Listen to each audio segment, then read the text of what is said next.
कभी दूसरे दलों के लिए नीतियां तैयार करने वाले और आज अपने दल के साथ नई नीतियों को आगे बढ़ाने की बात करने वाले प्रशांत किशोर साहब हमारे साथ हैं। प्रशांत साहब, मंच पे बहुत बहुत स्वागत है एक बार फिर से आपका। धन्यवाद। मैं और मेरे सहयोगी रमेश आपसे ये बात करेंगे। तो शुरुआत में सबसे पहले वही करता हूं, जैसा कि रमेश ने भी कहा भी कि 2-2.5-3 साल से आप लगातार ग्राउंड पे जा रहे हैं। क्या बिहार में आपने देखा जिसको आप कह रहे हैं कि ये बदलाव जरूरी है? बिहार में गरीबी देखी, तकलीफ देखा, लोगों की लाचारी, बेबसी दिखी, और जितनी बिहार की मेरी समझ थी, जितना बिहार आंकड़ों में गरीब बदहाल दिखता था, उससे ज़्यादा परेशान लोग दिखे। और साथ ही लोगों की आंख में वो चमक भी दिखी कि अगर कोई रास्ता निकल सकता है तो लोग उसके लिए चलने को, वो प्रयास करने को तैयार भी दिखे। तो मुझे ऐसा लगता है कि बिहार में एक बहुत बड़ा जनमानस बदलाव चाहता है। तो ये बदलाव क्या, चेहरे का बदलाव या फिर वो बदलाव बिहारियों की स्थिति का बदलाव? वो अपनी स्थिति का बदलाव चाहता है।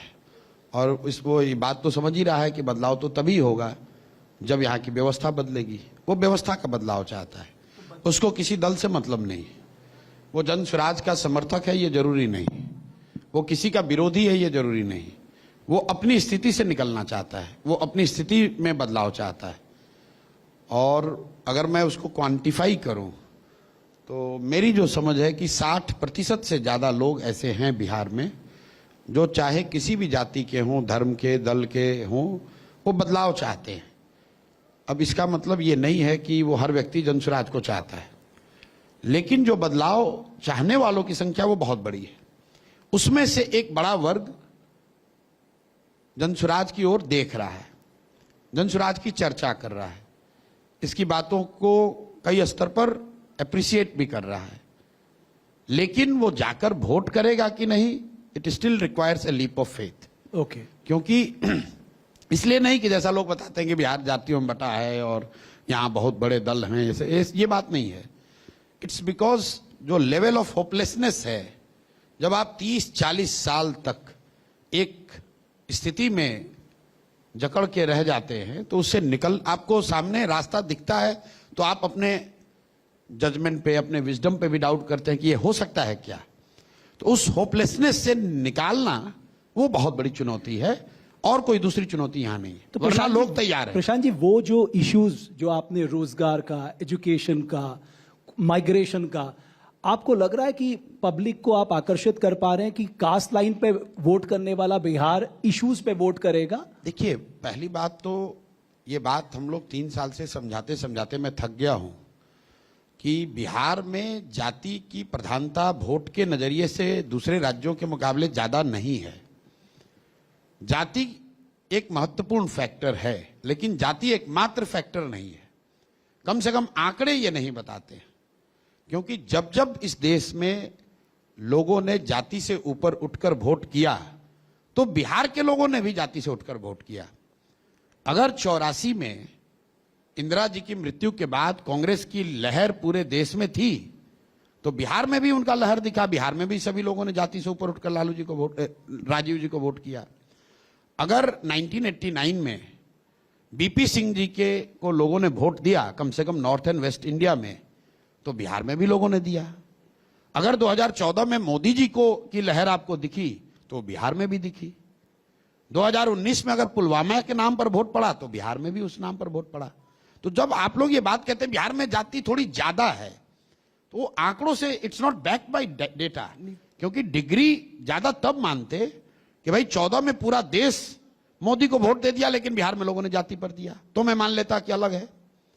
अगर 84 में पूरे देश ने कांग्रेस की लहर को मान लिया होता और बिहार में लोग जाति में फंसे रहते तो मैं मान लेता कि बिहार लोकसभा और राज्यसभा, लोकसभा और विधानसभा में तो अलग अलग लोगों की भूमिका रहती है। नहीं, पहले दो बात आप पूछ रहे हैं। पहले तो आप ये कह रहे हैं कि क्या बिहार में जाति पर ही वोट पड़ता है। मैं कह रहा हूं कि बिहार में भी जाति की महत्ता उतनी ही है जितनी गुजरात में है, कर्नाटक में है, आंध्र में है, उत्तर प्रदेश में है। वहां पर भी जाति की महत्ता है। लेकिन ये मीडिया का या जो एनालिस्ट हैं, विशेषज्ञ अपने को बताने वाले लोगों का ये बायस है कि बिहार में ही जाति है। आप बताइए, कर्नाटक में लिंगायत वोका लिंगा की पॉलिटिक्स नहीं होती है? बिल्कुल होती है। बिल्कुल। गुजरात में क्षत्रिय पटेल की राजनीति नहीं होती हाँ, है होती क्या? है। आंध्र प्रदेश में कापू कम्मा रेड्डी नहीं होता है क्या? आप लोग जब वहां मंच पर जाते हैं तो क्या आपने पूछा कि आंध्र में तो जाति पर ही वोट पड़ता है? ये सवाल आप बिहार में पूछ रहे हैं, मुझे इस पे ऑब्जेक्शन नहीं है। मेरा ऑब्जेक्शन उन सारे पत्रकारों से है, अभी आप कह रहे हैं हाँ बिल्कुल है, लिंगायत वो का लिखा है, लेकिन आप कर्नाटक के पॉलिटिशियन को ये सवाल नहीं पूछते। ये पूर्वाग्रह है लोगों का बिहार के प्रति कि बिहार पिछड़ा क्यों है? अरे भैया यहां तो सब जाते पर होता है। बिहार गरीब भ्रष्टाचार क्यों है? अरे भैया यहां सब जाते पर होता है। मेरे भाई, जितने संख्या में लोगों ने मोदी जी को गुजरात में वोट दिया, उतना ही विश्वास बिहार के लोगों ने भी मोदी पर किया। अब ये अलग बात है कि प्रधानमंत्री होने के बाद मोदी जी को गुजरात की चिंता ज्यादा है, बिहार की चिंता कम है। तो यही बात जनसुराज जाकर बता रहा है कि मेरे भाई, मोदी जी का भाषण जाके सुन लो गुजरात में। बट वो तो कहते हैं डबल इंजन का प्रभाव हमारे बिहार में दिख रहा है। बिल्कुल दिख रहा है। गुजरात में जब मोदी जी जा रहे हैं, डबल इंजन की सरकार है, वो बता रहे हैं गिफ्ट सिटी कैसे बनेगा। क्या भी देश के किसी हिस्से में गिफ्ट सिटी का प्रोविजन है? गुजरात में मोदी जी जाते हैं, इन्वेस्टमेंट समिट की बात करते हैं, वहां पर 5 करोड़ सारे विद्यालयों में अटेंडेंस और पढ़ाई कंप्यूटराइज हो गया, इसकी चर्चा मोदी जी कर रहे हैं। सबसे बड़ा देश का सौर ऊर्जा केंद्र बन रहा है कच्छ में, उसकी चर्चा मोदी जी कर रहे हैं। गुजरात जब 75 साल का होगा 2034 में, तो वो कैसा दिखेगा, शिक्षा कैसी होगी, एग्रीकल्चर कैसा होगा, इसका ब्लूप्रिंट प्रधानमंत्री मोदी जी जाके बनवा रहे हैं। वही मोदी जी बिहार में आए तो बिहार में उन्होंने कहा कि यहां पर बहुत घुसपैठिया आ रहा है, यहां पर कुशवाहा मेरा परिवार है, मुसहर मेरा परिवार है, यादव मेरा परिवार है, पंडित मेरा परिवार है। हम तुम लोग को 4 किलो अनाज देंगे, यहां से तुम्हारे लिए ट्रेन खोलेंगे ताकि तुम्हारे श्रमिक परिवार के बच्चे आराम से जाएंगे। मोदी जी तो प्रधानमंत्री दोनों जगह सेम ही है, लोगों ने वोट दोनों जगह दिया, लेकिन गुजरात में वो विकास की बात कर रहे हैं और बिहार में एट बेस्ट या तो आइडेंटिटी की बात करते हैं या सबसिस्टेंस की बात करते हैं, या तो जाति धर्म की बात करते हैं या फिर 5 किलो अनाज की बात कर रहे हैं। आपने कभी सुना, आप लोग तो बड़े पत्रकार हैं, कि आज मोदी जी ने दिल्ली में बैठक की, पिछले 10 साल 15 साल की मैं बात कर रहा हूं, जिसमें उन्होंने चर्चा की कि देश के सबसे गरीब और पिछड़े राज्य बिहार में बाढ़ की स्थिति को सुधारने के लिए या पलायन को रोकने के लिए आज विशेषज्ञों को बैठाया गया, नीति आयोग में या प्रधानमंत्री कार्यालय में कोई बैठक हुई। अगर कोई सूचना, काम हुआ नहीं छोड़ दीजिए, अगर उन्होंने ऐसी कोई बैठक की तो आप मुझे दिखा दीजिए, मैं मोदी जी को आज से नेता मान लूंगा। मेरे भाई, ये गलती मोदी जी की नहीं है, ये गलती प्रशांत किशोर की है, बिहार के लोगों की है, जो 4 किलो अनाज पर अपना वोट दिए जा रहे हैं। जब हम लोग अपनी चिंता नहीं करेंगे, अपने बच्चों की चिंता नहीं करेंगे और गुजरात के बुलेट ट्रेन पर ताली बजाते रहेंगे, तो हम लोग के बच्चों को पैसेंजर भी नसीब नहीं होगा। तो आप पलायन को मुद्दा मान रहे हैं ना, तो उसके लिए क्या मुद्दा हमने बनाया, अगर मान नहीं रहे। ये तो तेजस्वी भी इसका क्रेडिट ले रहे हैं कि हम बोल रहे हैं। तेजस्वी यादव और लालू यादव अगर पलायन पर 2012-13 से पहले कभी बोले हों तो उसका आप निकालिए वीडियो।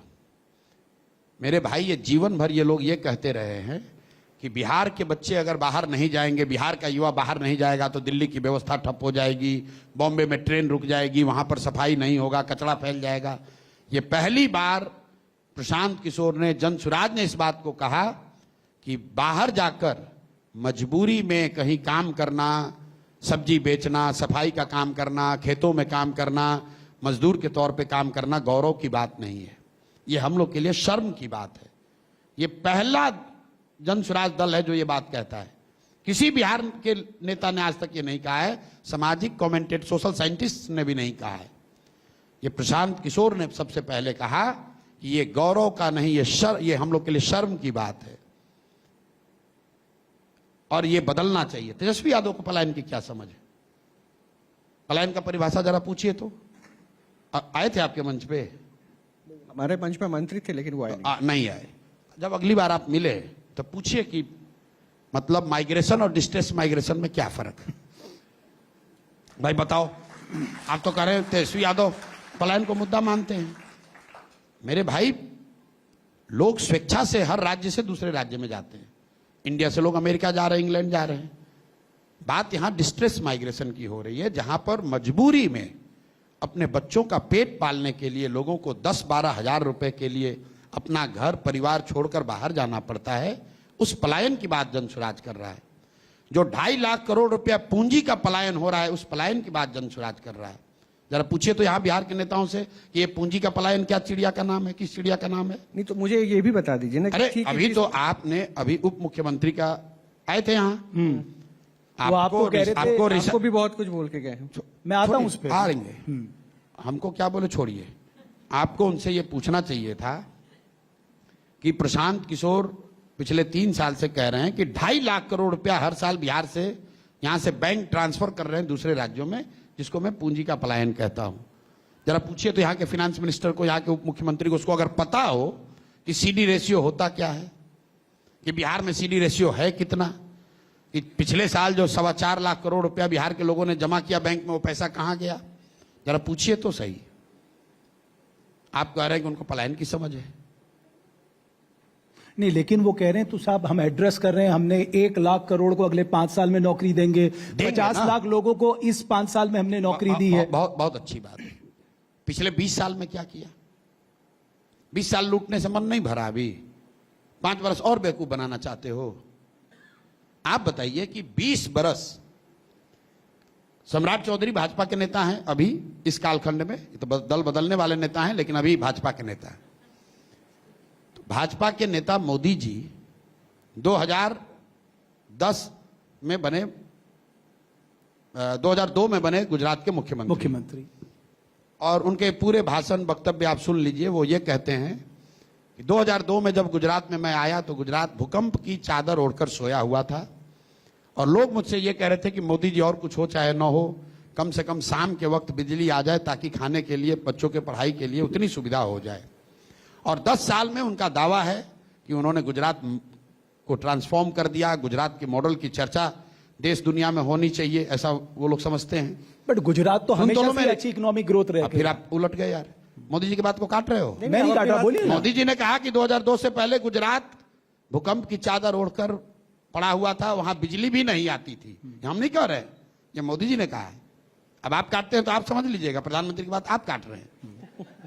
2002 में भूकंप की चादर ओढ़कर गुजरात सोया हुआ था, ये प्रशांत किशोर नहीं कह रहे हैं, ये मोदी जी का दावा है कि वैसे राज्य को मैंने 10 वर्ष में देश में सबसे बेहतर राज्य बना दिया। मैं बात यह कहना चाह रहा हूं कि मोदी जी भी ये कह रहे हैं कि 10 साल किसी राज्य को सुधारने के लिए बहुत लंबा समय है। तो बिहार में तो उनकी डबल इंजन की सरकार 20 वर्ष हो गई, तो अब 20 वर्ष के बाद तुमको ध्यान में आ रहा है कि पलायन कैसे सुधरेगा?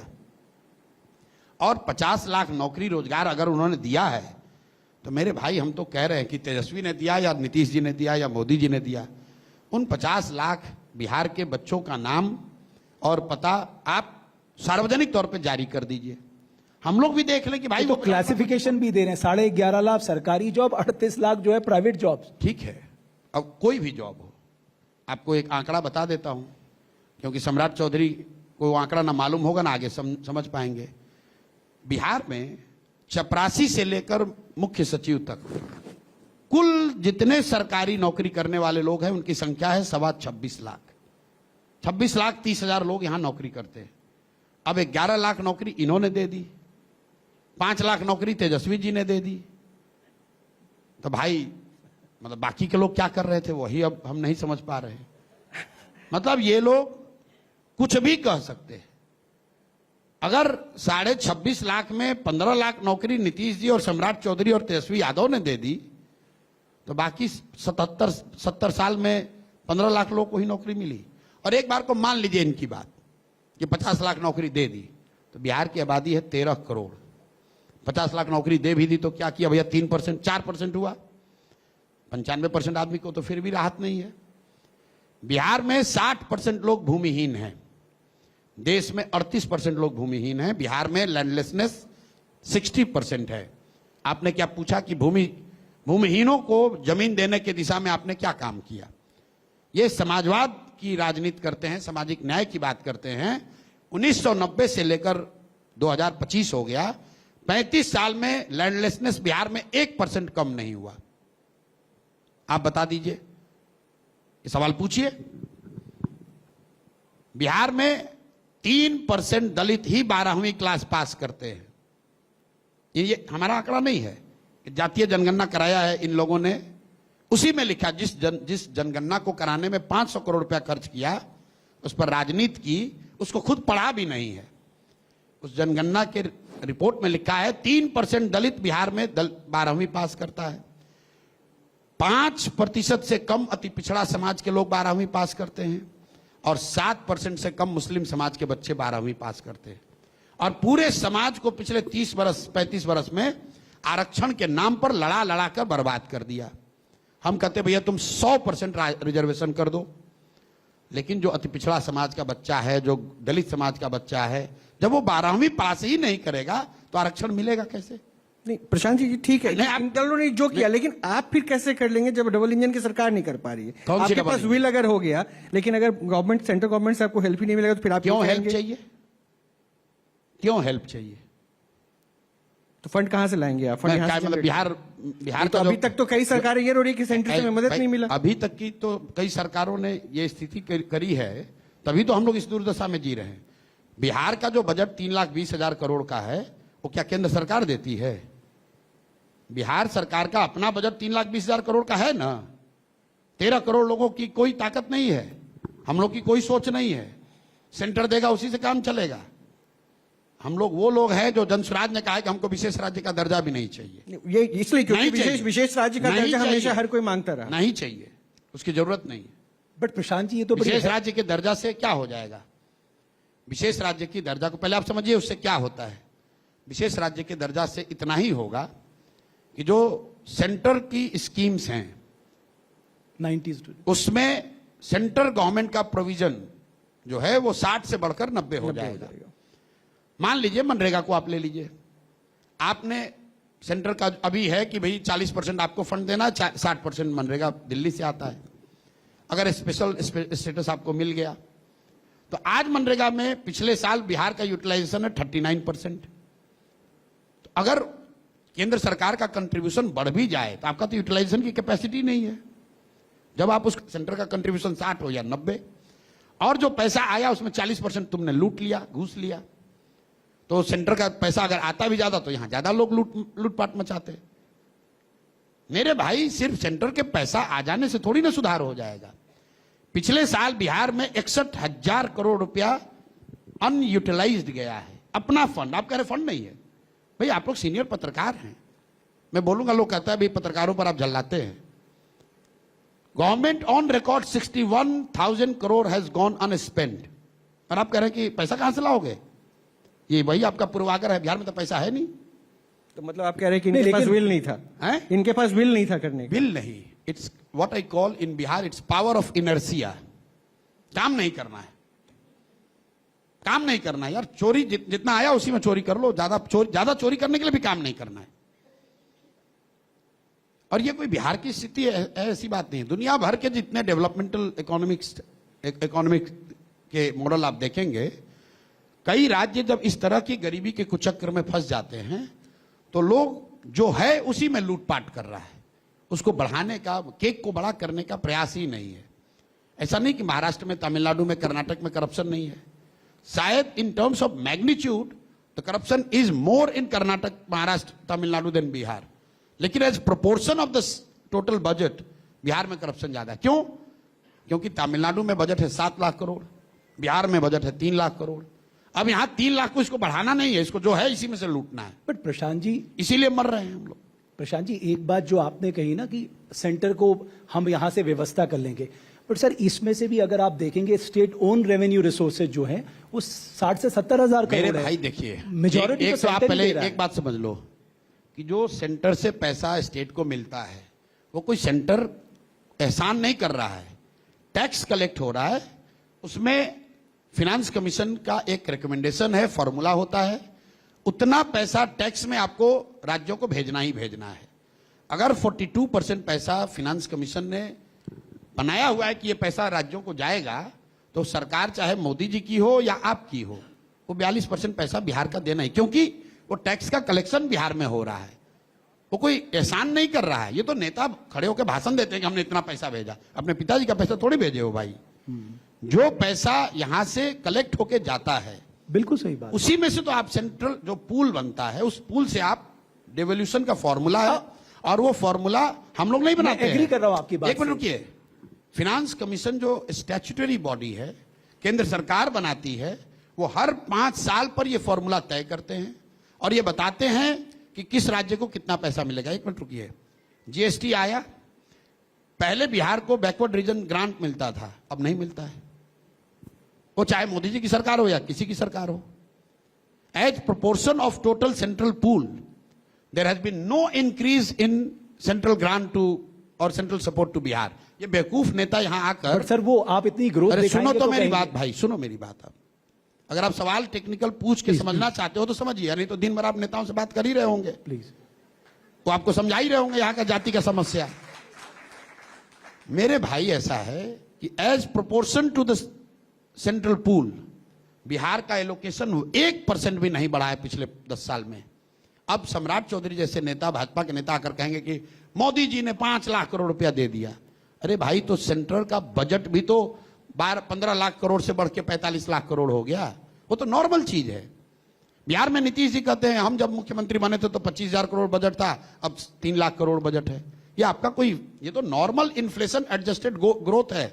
वो कोई भी रहेगा, आप नहीं भी रहते 15 साल आप नहीं भी रहते तो भी इतना हो जाता।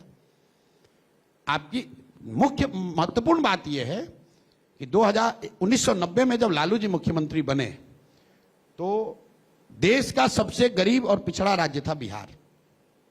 2005 में जब नीतीश जी मुख्यमंत्री बने तो भी देश का सबसे गरीब और पिछड़ा राज्य था बिहार। और आज 2025 में जब 20 साल इनके हो गए डबल इंजन के, तो भी देश का सबसे गरीब और पिछड़ा राज्य बिहार ही है। This is what should be looked at, not कि भाई इन terms of total quantum budget कितना बढ़ गया। भाई पहले रेंट 4,000 लगता था, 10,000 रुपया लग रहा है। प्रसाद जी, आपको जैसे आपने कहा ना रेवेन्यू डेफिसिट ग्रांट, तो ये तो फेलियर है। जब आपका रेवेन्यू यहां से इतना कलेक्ट नहीं हो रहा है तो आपको अपना प्रेजेंटेशन देना चाहिए कि हमें क्यों नहीं मिल रहा जब हमारी स्थिति ऐसी है तो करके। इसलिए कई राज्यों को मिला है। इसलिए नहीं मिल रहा है कि आपने शायद देखा नहीं, सीएजी ने रिपोर्ट जारी किया है जिसमें यह बताया गया कि पिछले 5 साल में 70,000 करोड़ रुपया का बिहार सरकार ने कंप्लायंस रिपोर्ट सबमिट नहीं किया है। अब कई लोगों ने इसको करप्शन का मुद्दा बताया कि ये गबन हुआ है। हम लोग उन लोगों में से नहीं है जो कह देंगे 70,000 करोड़ चोरी हो गया। ये मैंने जो कहा पावर ऑफ इनर्शिया है। पैसा लिया, खर्च किया, कुछ चोरी किया, लेकिन खर्च का जो रिसिप्ट है, जो पेमेंट का जो डॉक्यूमेंटेशन है, वो पूरा नहीं किया। यूटिलाइजेशन सर्टिफिकेट नहीं दिया। इसका नतीजा क्या हुआ होगा? आप देख रहे हैं कि 70,000 करोड़ रुपया का यूटिलाइजेशन सर्टिफिकेट नहीं गया। मैं ये देख रहा हूं कि उस यूटिलाइजेशन सर्टिफिकेट के न जाने से बिहार का शायद 2 लाख करोड़ रुपया जो मिल सकता था वो नहीं मिला। आप इसका एग्जाम्पल देखिए, किसान स्वनिधि का पैसा पूरे देश में पर कैपिटा बेसिस पे सबसे कम आया है बिहार में। हर किसान को 2-2 हजार रुपया आना है, 3 इंस्टॉलमेंट 6,000 सबसे कम बिहार में आया है। क्यों? क्योंकि जो लिंकेजेस थे बैंक अकाउंट आधार का, वो बिहार सरकार ने किसानों का करा कर भेजा ही नहीं जितना भेजना चाहिए था। पीएम आवास योजना में सबसे कम आवास कहां बने? बिहार में। क्यों? क्योंकि यहां सरकार सो रही है। मनरेगा में यूटिलाइजेशन बंगाल में बगल में 90% है, बिहार में 39% है। क्यों? क्योंकि यहां के अधिकारियों को फुर्सत ही नहीं है चोरी करने से। मेरे भाई, आप काम करोगे तब तो पैसा आएगा। काम करेंगे, रेवेन्यू बढ़ेगा, चोरी रुकेगी, रेवेन्यू बढ़ेगा। और आप एक और पैसे की रो रहे हैं, दूसरे ओर आपने शराबबंदी लागू कर रखी है जिससे आपका 20,000 करोड़ का नुकसान हो रहा है। तो मतलब आप आएंगे तो शराबबंदी को हटा देंगे? 1 घंटे में हटा देंगे। तो ये तो कह रहे हैं कि वुमेन कार्ड है जो महिलाओं से जुड़ा अच्छा, हुआ था नीतीश तो कुमार। मेरे भाई कौन कह रहे हैं? ये कौन? पहले नाम बताइए। बीजेपी के लोग। बीजेपी। अब बीजेपी वाले इतने समझदार लोग हैं तो देश में किसका राज है? बीजेपी का। तो इतनी बढ़िया स्कीम बिहार के महिलाओं को ही काहे दे रहे हैं ये लोग? पूरे देश की महिलाओं को क्यों वंचित कर रखा है इससे? भाई देश में उनकी सरकार है, बिहार पर काहे इतना एहसान कर रहे हो? यहां बगल में यूपी में भी लागू कर दो, पूरा देश में लागू कर दो। पूरे देश की महिलाओं का सशक्तिकरण होना चाहिए ना। कि या बीजेपी कह रही है कि बिहार के महिलाओं का सशक्तिकरण होना चाहिए और पूरे देश की महिलाओं का के खिलाफ अपराध बढ़ना चाहिए। अगर शराबबंदी से महिलाओं का सशक्तिकरण हो रहा है जैसा वो दावा कर रहे हैं, तो मेरे भाई, there is a phrase called evidence based policy making. Evidence आपके पास है, पूरे देश में लागू कर दो। यूपी में लागू कर दो, मोदी जी लागू कर दे, पूरे देश में लागू कर दे। कौन रोका है? अच्छा, एक सवाल और ना, आपने पूछा? आप दे दीजिए जवाब। क्यों नहीं पूछा? हाँ। अगर बिहार के महिलाओं को इतना फायदा हो रहा है तो भाई आप यूपी के महिलाओं को क्यों महरूम कर रहे हो इस सुविधा से? तुरंत वहां भी लागू कर दो भाई। बिहार में लगा है शराबबंदी, यूपी का रेवेन्यू बढ़ रहा है, बगल के वहां ठेके वो डबल ठेके दे रहे हैं। बिहार से लगते हुए एरिया में यूपी के ठेकों के नीलामी के रेट डबल हो गए, वो पैसा कमा रहे हैं। अब बिहार के लोग बेवकूफ बनकर अपना पैसा जाकर वहां दे रहे हैं, और यहाँ के हम लोग को ज्ञान दे रहा है कि इससे महिला का सशक्तिकरण हो रहा है। तो इस टॉपिक पे सिर्फ मतलब महिलाओं को आप कन्विंस कर लेंगे इस बात पे? महिला कन्विंस नहीं है, ये आप कैसे जानते हैं? नहीं, हमें ज्यादा, आज यशवंत देशमुख भी थे हमारे प्रोग्राम में, उन्होंने ये बोला कि देखिए अगर आप सर्वे करा लेंगे तो ज्यादातर महिलाएं इसके खिलाफ ही होंगी। अच्छा, यशवंत देशमुख तो बहुत बड़े सेफोलॉजिस्ट हैं। मैं आपको आंकड़ा दे देता हूं, आप समझ लीजिए। नीतीश कुमार को सबसे बड़ी सफलता बिहार में कब मिली? 2010 में। 2010 में नीतीश कुमार के 115 विधायक थे, 25 एमपी थे। उस समय बिहार में सबसे ज्यादा ठेके थे शराब के। नीतीश कुमार को सबसे कम सीट कब आया? 2020 में। नीतीश कुमार ने शराबबंदी कब लागू की? 2016 में। तो आपके और यशवंत देशमुख के एनालिसिस से तो 16 में शराबबंदी लागू हुआ, तो नीतीश कुमार का ग्राफ और बढ़ जाना चाहिए था। तो 115 से घट के 42 कैसे हो गया? अगर सारी महिलाओं ने शराबबंदी के नाम पर नीतीश को वोट दे दिया तो उनका सीट 115 से घट के 42 कैसे हो गया? तथ्य कहीं है, परसेप्शन के आधार पर कुछ भी कहे जा रहे हैं। मेरे भाई 2005 में नीतीश कुमार को 80 सीट जो आई, 2010 में 115 सीट, 2015 में 75 सीट। उस समय तो शराबबंदी नहीं लागू थी। शराबबंदी लागू हुई है 2016 में, और 16 के बाद नीतीश कुमार ने जो चुनाव लड़ा उसमें उनको 42 सीट आया है। तो आंकड़े कुछ और हैं, परसेप्शन कुछ और है। आप डफली बजाए जा रहे हैं कि महिलाएं इन्हीं को वोट दे रही हैं। बट केवल एक ही फैक्टर दी है ना, चलो महिलाओं वाला फैक्टर, उसमें तो चिराग पासवान भी चुनाव लड़े थे। ये ठीक बात। अब आप हमारे बात पे आ गए। अभी तो आप करते कि शराबबंदी से ही नहीं, सब हो मैं- रहा है। मैं यशवंत आपसे- देशमुख ने ऐसा कहा है। ना, मैं आपसे पूछ रहा हूं कि आप कन्विंस कर पाए, इसका मतलब मेरे आप convince भाई कर देखो, पाए, पहली बात convince आप है। समझो, जो यशवंत देशमुख ने कहा कि अगर आप महिला से पूछोगे कि शराबबंदी होनी चाहिए कि नहीं, बोले कि बिल्कुल होना चाहिए। लेकिन शराबबंदी होना ना चाहिए। बिहार में शराबबंदी है कहां? बिहार में तो एक फर्जी शराबबंदी का कानून है जिसमें शराब की दुकान बंद है और घर घर शराब बिक रही है। वही 100 रुपया की शराब 300 रुपए में बिक रही है। तो जब उसी महिला से पूछोगे आप फॉलो अप क्वेश्चन, शराबबंदी होनी चाहिए, बोलेगी हाँ होना चाहिए। क्या बिहार में है? बोलेगा नहीं है। क्या अभी की जो व्यवस्था है कंटिन्यू करना चाहते हो? कहते हैं बिल्कुल नहीं चाहते, इससे तो पहले से भी ज्यादा नुकसान है। तो पूरा सवाल पूछिए ना। तो मतलब ये तो खैर आपने जो बातें स्पष्टीकरण की कि शराबबंदी को लेकर आपके पॉइंट ऑफ व्यू, लेकिन स्पष्टीकरण क्या है? तो पहले दिन से कह रहे नहीं, क्योंकि कोई भी पॉलिटिकल पार्टी इसको लेकर, हैं कि क्योंकि कोई आप- पॉलिटिकल पार्टी और जनसभा में फर्क आप नहीं है। चिराग पासवान को बहुत प्रेज करते हैं। चिराग पासवान ने भी इस बात को लेकर, चिराग पासवान को एक बात के लिए प्रेज करते हैं कि उन्होंने बिहार में राजनीति से जुड़े होने के बावजूद यहां पर ओपन जात धर्म की राजनीति नहीं की है। इसके अलावा वो हर जिस तरह की पॉलिटिक्स करते हैं उस पर हमारा कोई टीका टिप्पणी करने का कोई औचित्य नहीं है। उनका अपना पॉलिटिक्स करने का तरीका है। वो भाजपा के साथ हैं, हम लोग भाजपा के विरोध में हैं। वो गठबंधन की राजनीति करते हैं, हम लोग गठबंधन की राजनीति करते नहीं हैं। रह गई बात चिराग पासवान की राजनीतिक सफलता की, तो विधानसभाओं में अगर चिराग पासवान जी की पार्टी का, जब उनके पिताजी यहां थे तो भी अगर देखिएगा तो वो तो 5 सीट भी नहीं जीत पाए हैं पिछले 3 विधानसभा चुनाव में। हर गठबंधन में लड़के देख लिया। वो तो शुरू से एनडीए यूपीए दोनों में ना, रहे ना। नहीं लास्ट मैं आपको जो कह रहा हूं आप समझिए। वो एमपी का चुनाव जीतते हैं, विधानसभा में 5 विधायक भी अभी तक नहीं जीत पाए हैं। वो पिछली बार 1 जीते थे, उससे पहले वाले चुनाव में 2 जीते थे, उससे पहले 3 या 4 जीते थे। प्रशांत जी एक तो और ऐसा नहीं है कि चिराग पासवान शराबबंदी के पक्ष में है तो पूरा बिहार खड़ा होकर उन्हीं को वोट दे रहा है। मैं आपको इतना बात कह रहा हूं कि उसका सीधा कोई लिंक नहीं है। ये आपके दिमाग में बना हुआ है। शराबबंदी लागू करेंगे, महिलाएं ऐसी चाहती हैं इसलिए सारी महिला हमको वोट दे देंगी, इसलिए मैं जीत जाऊंगा। आंकड़े बिल्कुल इसके उलट है। प्रशांत जी एक और बात, मैं आपका एक इंटरव्यू सुन रहा था, आपने कहा देखिए इंडस्ट्रियलाइजेशन से ज्यादा इंपॉर्टेंट है कि हम अपने लोगों को पूंजी दें और उनको कुछ स्वरोजगार के लिए प्रेरित करें। जी। But at the same time जितने भी डेवलप, अगर आप देखेंगे कि स्टेट्स की भी बात कर लें, इंडस्ट्रियलाइजेशन तो जरूरी है क्योंकि आपके पास प्राइवेट बिल्कुल। इन्वेस्टमेंट तभी आएगा, तभी बिल्कुल। आपकी ग्रोथ है बढ़ेगी। आप तो पूरा अध्ययन करके आए हैं। पूरे देश की इकोनॉमी में जो 3 पिलर होते हैं, एग्रीकल्चर, मैन्युफैक्चरिंग और सर्विस सेक्टर। मैन्युफैक्चरिंग का कंट्रीब्यूशन क्या है? जब मोदी जी प्रधानमंत्री बने थे तो 18%, उन्होंने लक्ष्य निर्धारित किया था मेक इन इंडिया से हम इसको 25 कर देंगे, अभी घट के हो गया है 15। खैर वो अलग डिबेट है, राहुल गांधी उसके लिए काफी है। एग्रीकल्चर और मैन्युफैक्चरिंग जिसमें बिग इंडस्ट्री शामिल है, दोनों मिलाकर इंडिया लेवल पर इकोनॉमी में उनका टोटल कंट्रीब्यूशन 30 से 35% रहा है पिछले 30 वर्षों में। पूरी भारत की जो इकोनॉमी है वो 60 से 65% सर्विस सेक्टर पे, कंजम्पशन लेड है।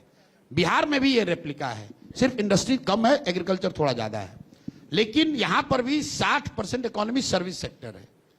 तो हम लोग क्या कह रहे हैं कि जॉब वहां पर है, जॉब एग्रीकल्चर में नहीं क्रिएट हो सकता है। जॉब सिर्फ फैक्ट्री लगाने से नहीं होगा, फैक्ट्री लगाने से कुछ जॉब बनाए जा सकते हैं, लेकिन 13 करोड़ आबादी के लोग, 13 करोड़ आबादी वाले राज्य में जहां 60% इकोनॉमी सर्विस सेक्टर है, जब तक उसमें ग्रोथ नहीं आएगा तब तक बिहार की इकोनॉमी बढ़ नहीं सकती है।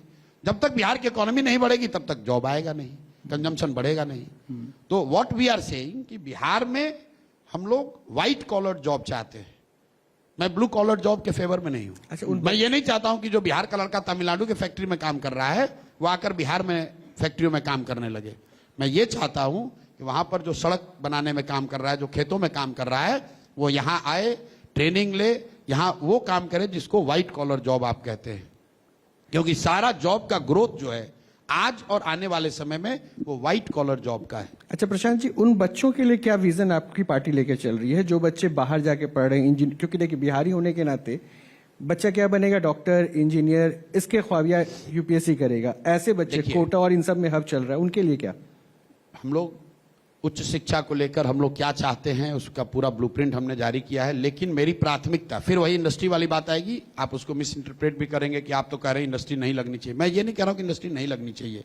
मेरी प्राथमिकता सबसे पहले क्या है, हर घर में रोजगार होना चाहिए, बड़ी इंडस्ट्री आए या छोटी इंडस्ट्री आए।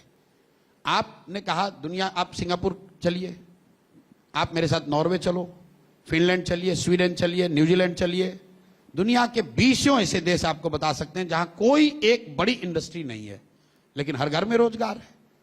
पर कैपिटा बेसिस उनका इनकम $50,000, $60,000 है। उसके लिए आपको फैक्ट्री लगाने की जरूरत नहीं है, सिर्फ बड़ी फैक्ट्रियों से ही इनकम नहीं बढ़ सकता है। उसी तरह शिक्षा में जो हम लोग कह रहे हैं कि हमारी पूरी ताकत, पूरी प्रायोरिटी, जो प्राथमिकता जो है शुरुआती दिनों में, कम से कम अगले 10 साल में यहां पर स्कूल एजुकेशन को, देश के सबसे अच्छा स्कूल, देश का सबसे अच्छा स्कूल एजुकेशन सिस्टम बिहार में बनना चाहिए।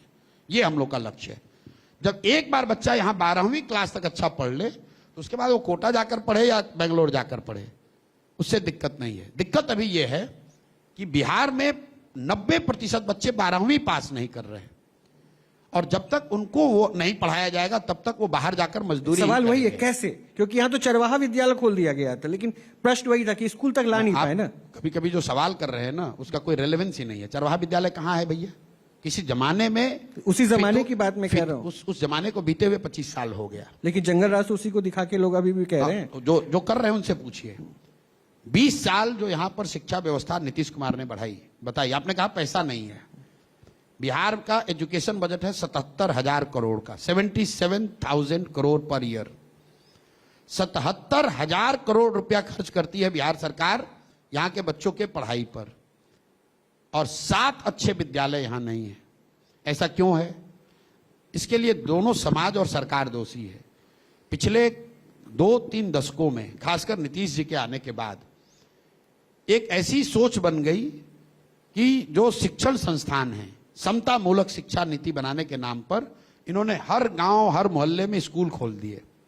नतीजा क्या हुआ कि जहां बिल्डिंग बनी वहां शिक्षक नहीं है, जहां शिक्षक है वहां बिल्डिंग नहीं है, जहां दोनों है वहां बच्चे नहीं है, जहां तीनों है वहां पढ़ाई नहीं है।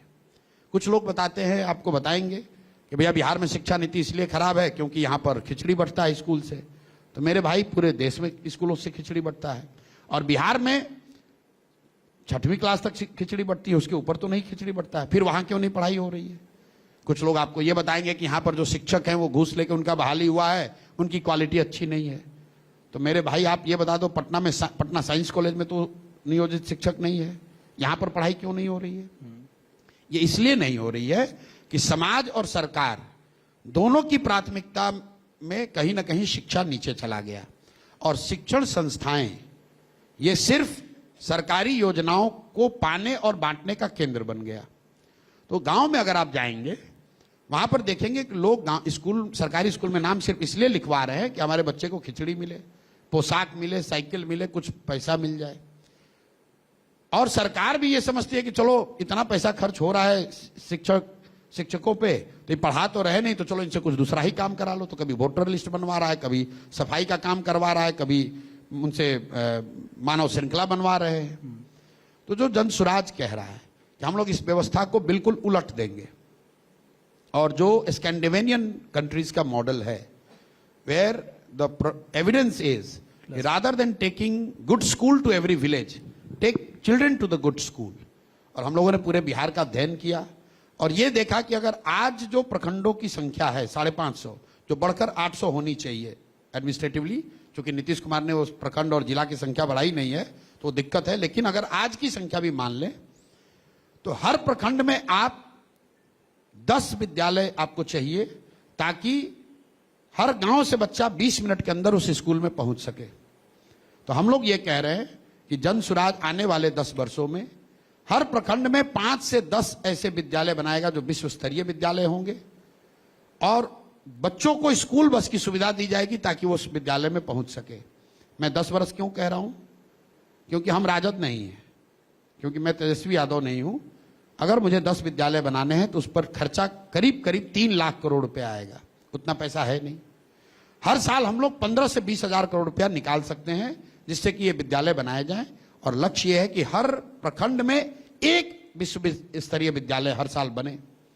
अगर हम लोग ये करेंगे तो अगले 5 साल में हर प्रखंड में 5 ऐसे विद्यालय हो जाएंगे।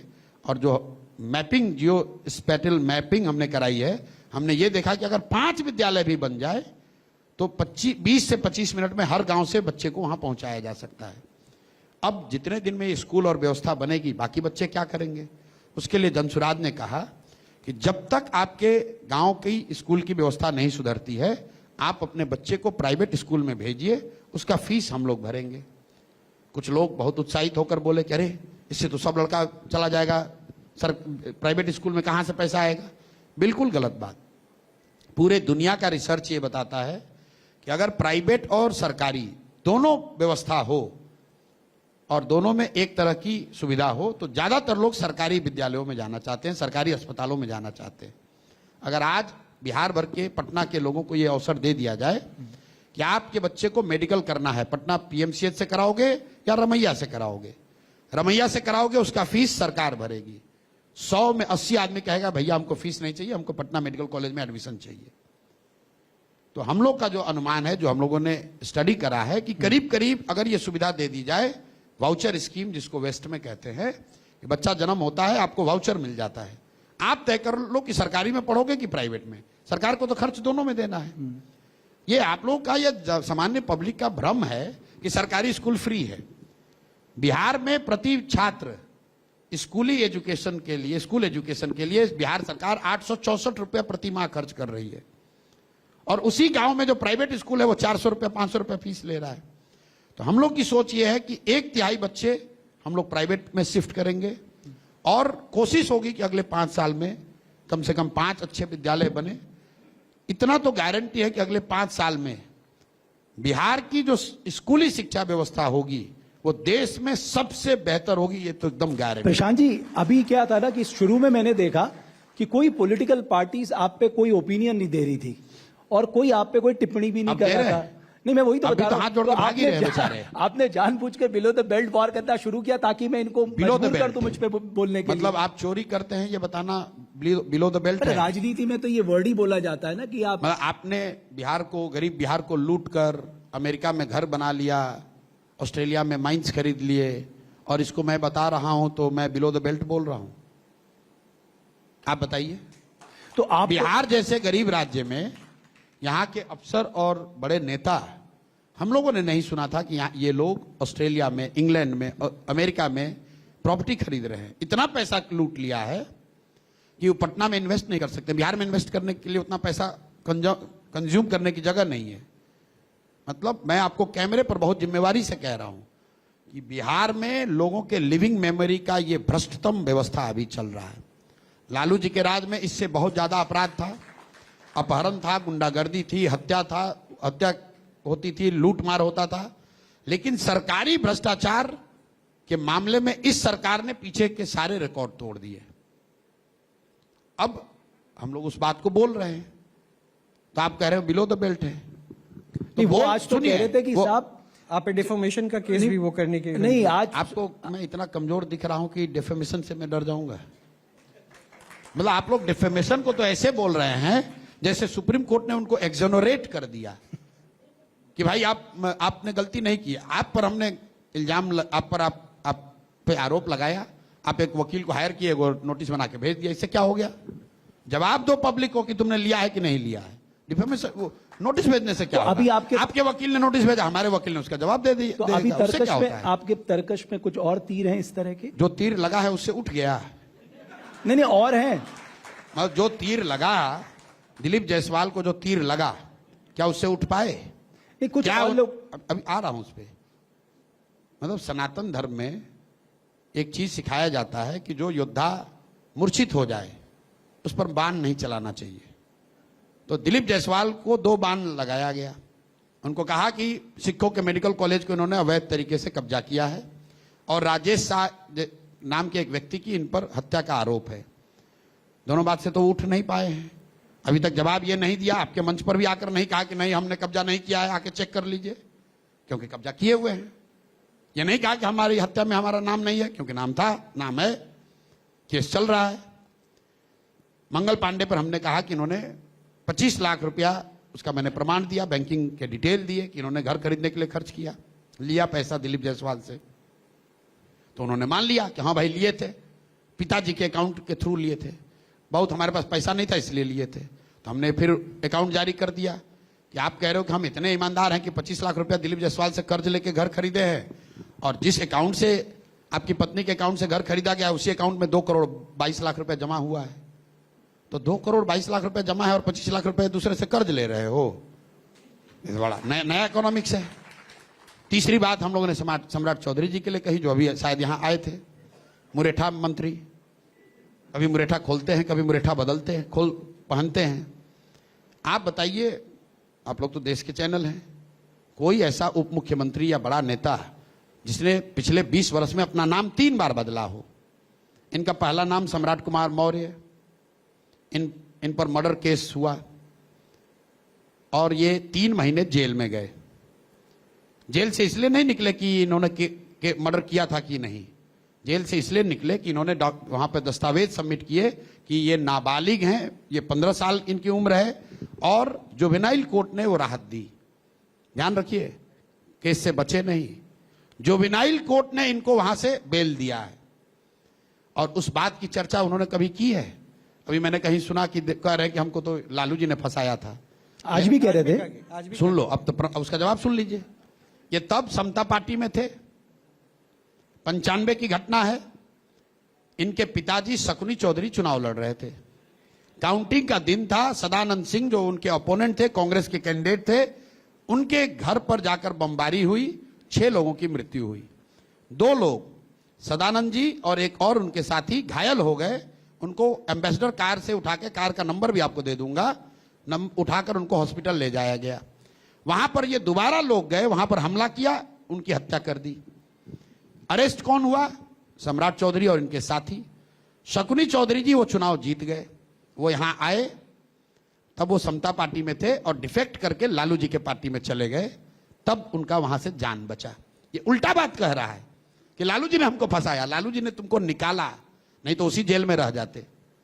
और निकाला इसलिए क्योंकि शकुनी चौधरी जो समता पार्टी के टिकट से चुनाव लड़े थे, जाके रिकॉर्ड चेक कर लीजिए, वो डिफेक्ट होकर लालू जी की पार्टी में आए। 95 में लालू जी की सरकार बनी, उन्होंने इनकी मदद की, और फिर वहीं नहीं, डील के तौर पर इनको, ये ना एमएलए थे ना एमएलसी थे, इनको मंत्री बनाया गया। और ये जब उस केस से निकले तो नाम अपना सम्राट कुमार मौर्य से बदलकर राकेश कुमार कर लिए। जब ये मंत्री बने तो इन्होंने शपथ लिया राकेश कुमार के नाम से। अपोनेंट्स ने केस कर दिया कि अरे तो 15 साल, अभी वहां कोर्ट में पेपर लगाया है कि 15 साल मेरी उम्र है तो ये मंत्री कैसे बनेगा। और इन्होंने पेपर लगाया था नाबालिग का, इसका डबल सबूत हो गया कि एक तो कोर्ट से छूटे वहां, और दूसरा, सुप्रीम कोर्ट ने कहा कि आप नाबालिग हैं, आप यहां से, आपको मिनिस्टर छोड़ना पड़ेगा, इनको छोड़ना पड़ा। सुप्रीम कोर्ट के दस्तावेज में बिहार विद्यालय परीक्षा समिति ने यह लिखा कि सम्राट कुमार मौर्य नाम का एक व्यक्ति प्राइवेट स्टूडेंट के तौर पर मैट्रिक का एग्जाम दिया था, जो कि 234 नंबर पाया, रिजल्ट फेल, मैट्रिक फेल। इसका प्रमाण देखिए, 1998 में जब ये चुनाव लड़े तो अपने इलेक्शन एफिडेविट में इन्होंने उस मर्डर केस का जिक्र नहीं किया। ये कहा कि मैं 7वीं पास हूं, और अब आपको सुनते हैं कि बता रहे हैं कि यूनिवर्सिटी ऑफ कैलिफोर्निया से डॉक्टरेट मानद डिलीट दिया ना, हम डॉक्टर थोड़ा लगा रहे हैं। अच्छा, मान लीजिए मानद मिल गया। भाई हम लोग को तो बिना मैट्रिक पास करने के बाद आपको यूनिवर्सिटी ऑफ कैलिफोर्निया पागल है कि वो दे देगा आपको डॉक्टरेट डिग्री? कौन सा अपना बड़ा आपने पराक्रम कर दिया। चलिए मान लीजिए आपको मिल गई मानद। हम तो छोटा सवाल पूछ रहे हैं, 10वां तो पास किए हो गए, तो बता दो भाई किस साल 10th पास किए? आपने भी नहीं पूछा कि सर मानद मिला कि उपासद मिला, वो सब छोड़िए। आप ये बताइए कि 10वां पास कब किए, 10th क्लास किस दिन पास किए हो, ये बता दो। और अगर नहीं किए तो एफिडेविट आपका झूठा है। एफिडेविट में इस आदमी ने चालाकी से 10th और 12th का जिक्र नहीं किया है, सीधे लिख दिया कि मैंने ग्रेजुएशन की डिग्री लगाई और मानद डिग्री की डिग्री लगा दी। देखिए, आप 10th नहीं किए हैं कोई बात नहीं है, लेकिन बताओ तो कि भाई नहीं किए हैं, फिर मानद डिग्री लेके डॉक्टर बन के काहे घूम रहे हो? आपकी जिम्मेवारी है, आज नहीं बताए तो अगले दिन जाकर पूछिएगा। भाई सब बात छोड़िए, इधर उधर की बात मत कीजिए, बता दीजिए किस साल आप 10वां क्लास पास किए। और ये हम ही नहीं कह रहे, अब तो उन्हीं के पार्टी के आर.के. सिंह जी ने कह दिया। बट भाई आप बताइए, सुप्रीम कोर्ट ने जब एजुकेशनल क्वालिफिकेशन, क्रिमिनल बैकग्राउंड के बारे में अपने एफिडेविट में देना मैंडेटरी कर दिया, अगर व्यक्ति कोई गलत देता है तो उसकी सदस्यता चली जाएगी। तो अब जानी चाहिए। तो वही तो आप तो मेरी बात कह रहे हैं, अब हम लोग करेंगे केस। हाँ, वही मैं कह रहा हूं, वो करिए ना फिर आप। अब देख लिए, इम्पैक्ट तो तब आएगा। अरे अभी तो आएगा, अभी तो शुरू हुआ है। आपने कहा तर्कस में और तीर बाकी है क्या? अब इस बार जब ये चुनाव लड़ेंगे तो वहां पर केस होगा। तो कोई ब्रह्मास्त्र भी रखा है अभी आपने? नहीं, अब इन पर केस होगा पहले। अब इनका कैरियर तो गया, या तो ये सही बात माने और ना मानेंगे तो इन पर केस होगा। इलेक्शन कमीशन अब हमको तो बम से उड़ा नहीं पाएंगे, इतना दम तो है नहीं। इन पर केस होगा। जब ये इस बार इलेक्शन लड़ेंगे तो एफिडेविट देखा जाएगा और तब कैमरे पर बात होगी कि इन्होंने क्या लिखा। आपको डर नहीं लग रहा ये सब कहने में, क्योंकि लगेगा? अकेले आप घूम रहे हैं। बिल्कुल घूम रहे हैं, है ना, और आपको डर नहीं लगता? कोई नहीं डर है? कोई डर नहीं। बिहार के लोगों का आशीर्वाद मेरे साथ है। बिहार में कोई मुखिया बनता है, वो 4 गनमैन लेकर चलता है। मैं इसी बिहार में 3 साल से बिना एक सिपाही लिए पैदल चल रहा हूं। ना आज कुछ हुआ है ना आगे कुछ होगा। अच्छा, बिहार का एक एक बच्चा, जब मैं गांव में जाता हूं, लोग हमारे अगल बगल खड़े होते हैं कि भैया चिंता मत कीजिए, हम लोग खड़े हैं साथ में। मैं बिहार के किसी भी नेता को, जिसको भी आप बड़ा नेता कहते हैं, सम्राट चौधरी है, तेजस्वी यादव है, नीतीश कुमार है, अगर इनमें दम है तो अपने गांव में तेजस्वी यादव राघोपुर में, नीतीश कुमार हरनौत में, सम्राट चौधरी तारापुर में, बिना सुरक्षा के ही अपने गांव पंचायत में पैदल चल के दिखा दे। इनका हिम्मत नहीं है जाने का। क्या बड़े नेता बनेंगे? चलिए, और हम इनके गांव में जाते हैं, इनके गांव में आप ये डेट तय कर दे, हम जाते हैं, कुछ नहीं होगा। ओके, चलिए, एक आखिरी सवाल। वो शंकराचार्य अभिमुक्तेश्वरानंद जी इस समय एक गौ यात्रा निकाल रहे हैं। एक मिनट, वो इस पर आने से पहले सर। सर्वदलीय नेता पर एक चीज छूट गया, जिसने हमको 100 करोड़ का हम पर नोटिस भेजा है। चलिए, माना तो उस आदमी की, मान तो लिया कि उसका 100 करोड़ का है, झाल बजाने वाला सर्वदलीय नेता सम्राट चौधरी का। आज हमने सुना है, सम्राट चौधरी कह रहे हैं, अशोक चौधरी का किसी इंटरव्यू में जवाब दे रहे थे, शायद आप ही यहीं पे दे रहे थे। आपने ध्यान नहीं दिया होगा, अपने सारे उत्तर को उन्होंने हिंदी में नहीं अंग्रेजी में दिया है। आज मतलब गजब अंग्रेजी बोल रहे थे। अंग्रेजी में उन्होंने आपको क्या बोला कि I am now making the strategy how to give the answer, ताकि पब्लिक को यह लग जाए कि भाई अशोक चौधरी तो आंसर तो दे दिए, और पब्लिक को समझ भी ना आए कि क्या देता। अंग्रेजी में बोला है 5 मिनट। आप बताइए, आप हिंदी में सवाल पूछ रहे हैं। अच्छा, तो ये रहस्य ये है। और क्या, आपको क्या लगता है वैसे बेवकूफ है? भाई बिहार की जनता हिंदी बोलती है ज्यादा। आप हिंदी में सवाल पूछे, हम आपको फ्रेंच में उत्तर देने लगे। इसका मतलब क्या है कि हम उत्तर दे भी दें और किसी को समझ में भी ना आए। आपने ध्यान नहीं दिया, हमने ध्यान दिया। कि भाई आज अशोक चौधरी अचानक से अंग्रेजी में बोल रहा है। वाह, या तो ये दिखाना चाहते हैं कि बहुत पढ़े लिखे हैं, क्योंकि पढ़ाई की चर्चा शुरू हो गई है बिहार में, नेताओं की चर्चा हो रही है कि भाई कितना पढ़े लिखे हो। तो उसका मूल तत्व, क्योंकि उस 5 मिनट में उस आदमी ने ये नहीं बताया कि उसने बेनामी संपत्ति खरीदी है कि नहीं, उसने ये नहीं बताया कि 200 करोड़ रुपए का इल्जाम सही है कि गलत। वो कह रहा हम क्यों जवाब दें, why should I answer, let me strategize, I am making the strategy how to answer. अब लोग सोचे कि भाई बहुत बड़ा उत्तर दे दिया, और आप भी उसको काउंटर नहीं कर रहे, आप भी उसके अंग्रेजी कोई के कह रहा है गमक कि में मैं आ गए। रणनीति बना रहा हूं, प्रशांत जी कोई कह रहा है मैं रणनीति बना रहा ठीक हूं, बात, तो मैं तो उस पर विश्वास करूंगा ठीक, ना। कर लीजिए, वो हिंदी में बोलना चाहिए था ना। ठीक है, वो उनको लगा अंग्रेजी में काहे बोल रहे थे, सरल भाषा में बता रहे, आपने ही तो कहा ना शिक्षा पे विकास की बात हो रही। हम अंग्रेजी में काहे ये बोल रहे थे कि I am making the strategy, तो आपको पता था अशोक चौधरी साहब अंग्रेजी बोलते आई हैं? विल चूज, मैंने पूरा सुना, तो आई आपको विल तो चूज द अच्छा- टाइम। तो अच्छा तो है ना सर, आप कह रहे थे कि पढ़े लिखे अब लोग देखिए हैं। वो 100 करोड़ का बेचारे भेजे हैं, तो मैं उन पर एक और खुलासा 2-3 दिन में कर देता हूं, ताकि 100 करोड़ का और भेज दो। अच्छा, वो शंकराचार्य जी वाली बात का भी आप जवाब दीजिए। वो कह रहे हैं कि अशोक जो चौधरी जी हिंदी में सुन लीजिए, अब आप पर नई किस्त आप पर जारी करने जा रहे हैं, जो और 1-2 को वकील रख लो, 1-2 को और क्या भेज है, दो। वो आज ही बता दीजिए। अभी यहाँ नहीं बताएंगे, अच्छा। तो बजाता पेपर डॉक्यूमेंट साथ बोलते हैं, ऐसे थोड़ी बोलते हैं।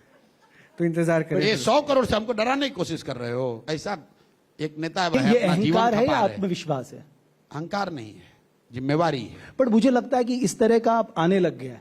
ये आत्मविश्वास है, बिहार के जमीन के प्रति, लोगों के प्रति हमारी जिम्मेवारी है।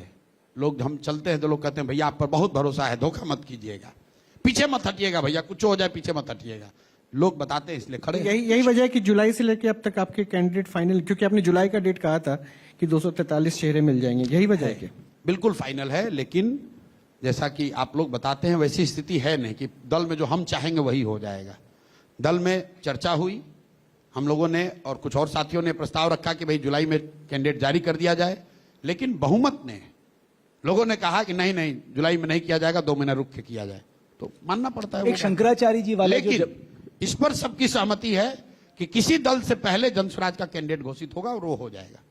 चलिए, शंकराचार्य जी जो घूम रहे हैं अभी मुक्तेश्वरानंद जी, वो कह रहे हैं मैं उस पार्टी को समर्थन करूंगा जो गौमाता की रक्षा की बात करेगा। तो इसमें हम लोग से क्या आप चाहते हैं? नहीं, मैं चाह रहा हूं आपका क्या स्टैंड है? भाई जो भी हिंदू सनातन धर्म को मानता है, तो शंकराचार्य को मैं मानूं या न मानूं, गाय को तो हम लोग मानते ही हैं। बिहार में कोई बीफ तो खाता नहीं है, गौ हत्या का यहाँ कोई कल्चर नहीं है, बिहार में कोई बुचड़ खाना है नहीं। बिहार में यहाँ से गाय या बैल को लेकर लोग बंगाल या बांग्लादेश जाते हैं, उस पर कार्रवाई होनी चाहिए। तो शंकराचार्य जी को मैं ये कहूँगा कि अभी एनडीए की सरकार है, इतना कर दीजिए कि यहाँ से गाय बैल ट्रकों में भरकर बांग्लादेश और बंगाल न जाएं। बिहार में कोई बुचड़खाना उतने बड़े स्केल का है मुझे पता नहीं है, चलिए, और प्रशांत। मेरी जानकारी में नहीं है। बहुत बहुत शुक्रिया प्रशांत जी, आपने समय निकाला, और मैं ये बहुत मानता हूँ धन्यवाद। कि बहुत ज्यादा अभी आपको यात्राओं के बीच में रहना पड़ा है, और शायद एक नए उम्मीद के साथ आप लोगों के बीच में पहुंच रहे हैं कि ये उम्मीद है। अब देखते हैं उस उम्मीद पर जनता कितना ज्यादा भरोसा कर पाती है, लेकिन अपनी बेबाकी के साथ प्रशांत किशोर ने अपनी तमाम बातें रखी हैं। बहुत बहुत धन्यवाद।